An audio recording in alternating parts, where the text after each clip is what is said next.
नमस्कार, खबरों की खबर में आपका स्वागत है। महाराष्ट्र के मुख्यमंत्री उद्धव ठाकरे के ऊपर एक ऐसा इल्जाम लगा है कि इसमें उनकी कुर्सी पे अब खतरा आ गया है, उनको इस्तीफा देना पड़ सकता है या फिर वो सीबीआई की जांच में फंसते हुए नजर आ रहे हैं, क्योंकि आज एक ऐसा विस्फोट हुआ है कि वहां की राजनीति पूरी तरीके से हिल गई है।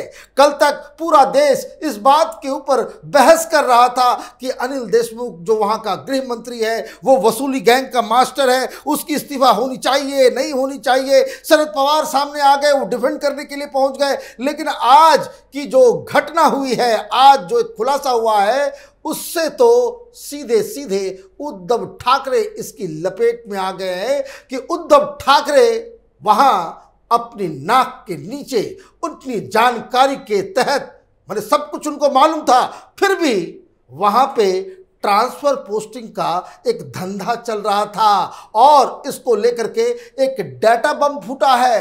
अभी तो परमवीर सिंह का लेटर बम का जवाब नहीं आया है, मसला सुप्रीम कोर्ट पहुंच गया, लेकिन अब एक डाटा बम फूटा है और इसको फोड़ने वाले कोई और नहीं, देवेंद्र फडणवीस हैं, बीजेपी के लीडर, एक्स चीफ मिनिस्टर। और उन्होंने इल्जाम लगाया है कि उद्धव ठाकरे ने महाराष्ट्र में सरकार चलाने के नाम पे ट्रांसफर पोस्टिंग के पूरे धंधे के ऊपर आंखें बंद कर ली। उनके नाक के नीचे उनकी जानकारी, उनके पास सारे सबूत आने के बावजूद वो एक भी शख्स के खिलाफ कोई कार्रवाई उन्होंने नहीं की। और जिस अधिकारी ने इसका भांडा फोड़ा, सारे सबूत इकट्ठा किए, उसको इनाम देने के बजाय उसको सजा दे दी गई।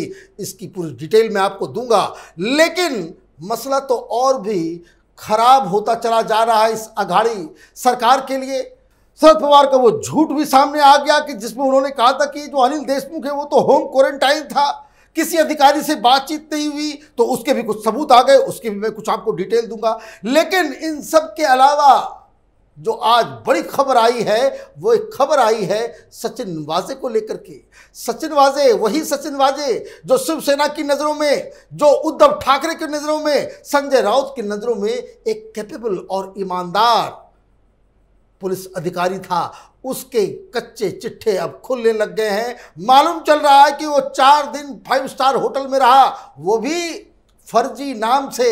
ये शिवसेना का लाडला उद्धव ठाकरे, संजय राउत का ईमानदार और कैपेबल ये पुलिस अधिकारी एक फर्जी नाम से, एक गलत आधार कार्ड के नाम पे इसने अपना कमरा बुक करवाया था। और ये फर्जी आधार कार्ड भी कैसा है कि नाम उसका नहीं है, तस्वीर आधार कार्ड पे खुद वो छाप रखा है। ये तो काम क्रिमिनल लोग करते हैं, प्रोफेशनल क्रिमिनल्स जो होते हैं वो ये काम करते हैं। और नाम भी रखा, तो क्या नाम रखा, इसको कहते हैं कि ये डिवाइन जस्टिस, ये कर्मा का खेल जो है बड़ा निराला है। ये जिस फेक आईडी के ऊपर रूम को रिजर्व करवाया था, उसमें इसने अपना नाम सुशांत बताया।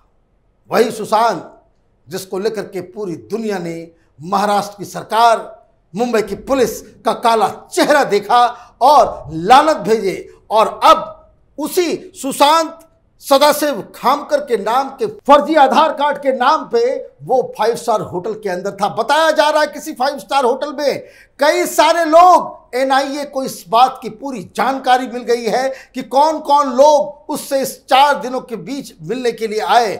इसमें एक मिस्ट्री वुमन के बारे में भी बताया जा रहा है कि शायद उसी महिला ने वो पैसे को काउंट करने वाली, करेंसी नोटों को काउंट करने वाली मशीन को लेकर के आई थी, जो बाद में उसके ब्लैक रंग की मर्सिडीज में वो मिली थी। अब सवाल ये उठ रहा है कि वो होटल के अंदर बैठ के वसूली का धंधा किस तरीके से कर रहा था। तो एनआईए के पास वो पूरा एक्सेल सीट मिल गया है। वो सिर्फ ना पैसे वो इकट्ठा तो करता ही था, काउंटिंग करने के लिए मशीन भी थी और हिसाब करने के लिए वो अपने कंप्यूटर के ऊपर बाकायदा वो एक्सेल सीट में सारा हिसाब किताब रखता था। वो सारा हिसाब किताब अब एनआईए के हाथ लग चुका है और अब इसमें कोई दो राय नहीं है कि ये अकेला इतना पैसा ये क्या करेगा, 100 करोड़। कि ये जो आरोप लग रहे हैं कि वसूली का धंधा चल रहा था, तो वो उस वसूली के धंधे का पूरा खुलासा अब हो चुका है। अब उद्धव ठाकरे किस हिसाब से वो अपना चेहरा छिपाएंगे। वैसे डिफेंस में शिवसेना की तरफ से संजय राउत आज सामने आए, बोले वो किसी पुलिस अधिकारी के बयान से, उसके लेटर से कोई फर्क नहीं पड़ता है। कोई संजीव भट्ट गुजरात के अंदर भी, उसने भी एक पत्र लिखा था, उसका क्या हुआ, क्या उसके ऊपर इन्वेस्टिगेशन हुआ?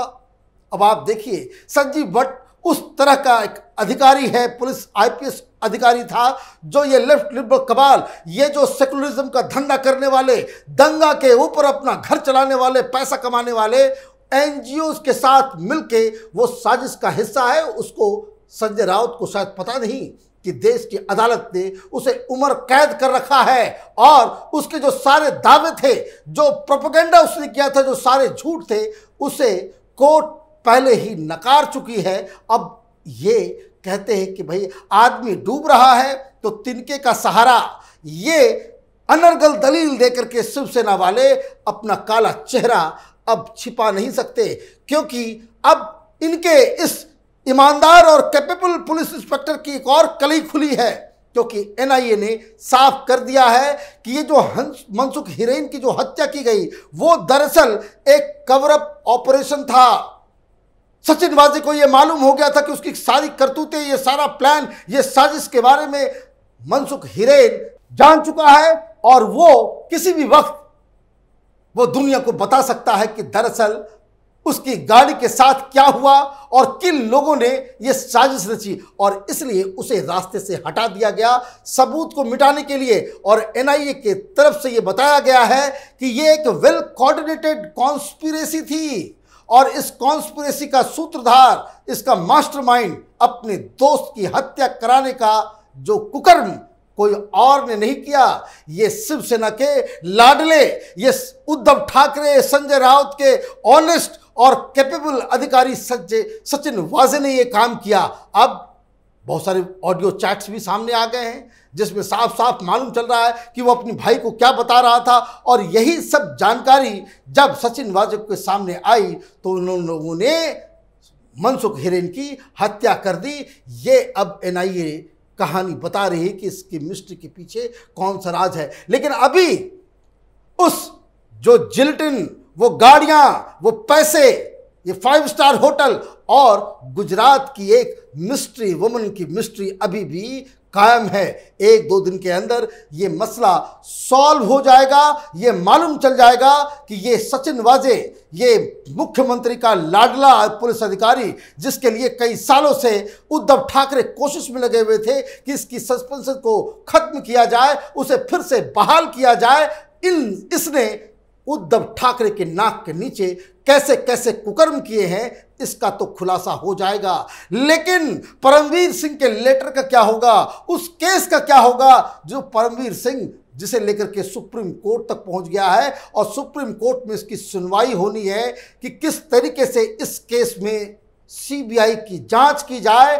और ये जो वसूली गैंग, सरकार के नाम पे ये जो वसूली का धंधा चल रहा था, जिसमें एनसीपी, शरद पवार की पार्टी, इसमें गृह मंत्री और मुख्यमंत्री के लोग, ये सारे लोग इसमें लिप्त हैं, इसकी जांच अब सीबीआई करेगी। ये सुप्रीम कोर्ट में इसका फैसला होना है। लेकिन आज एक और जो बवाल मचा है, वो बवाल ये है कि जब से ये सरकार बनी है, वैसे तो ये सरकार किसानों को की सेवा करने के लिए, इन्होंने जो बताया था कि भाई हम अपनी विचारधारा को खत्म करके, हिंदुत्व को खत्म करके, हम बाला साहब ठाकरे के बातों को दरकिनार करके इसलिए कांग्रेस से हाथ मिला रहे हैं, एनसीपी से हाथ मिला रहे हैं, क्योंकि हमें किसानों की सेवा करनी है। और जैसे ये सरकार बनी, ये उगाही के धंधे में लग गए। जिस तरीके से उगाही रैकेट के बारे में, ये वसूली रैकेट के बारे में परमवीर सिंह ने खुलासा किया, अब दूसरा खुलासा हुआ है कि सिर्फ मुंबई के बार्स, जहां असहाय लड़कियां अपना जीविकोपार्जन के लिए डांस करती है, सिर्फ उसको नहीं नोच रहे थे, ये अधिकारियों से भी वसूली का काम कर रहे थे। पूरी दुकान खुली हुई थी कि किस तरीके से जिसको जो मन, जिस पोस्ट पे जाना है, जहां ट्रांसफर कराना है, पैसा फेंको और तमाशा देखो। इस तरह का खुलासा हुआ है। बताया जा रहा है कि 6 GB से ज़्यादा कॉल रिकॉर्डिंग, ये तमाम इनके जो चट्टे बट्टे हैं, सरकार के साथ काम करने वाले, ये ट्रांसफर पोस्टिंग कराने वाले दलाल नेता सरकार चलाने वाली पार्टियों के नेता और बड़े बड़े अधिकारियों का नाम इस रैकेट में सामने आया है। और खबर यह आ रही है कि यह पूरा मसला केंद्र पहुंचने वाला है, यहां पे सेक्रेटरी को बताया जाएगा।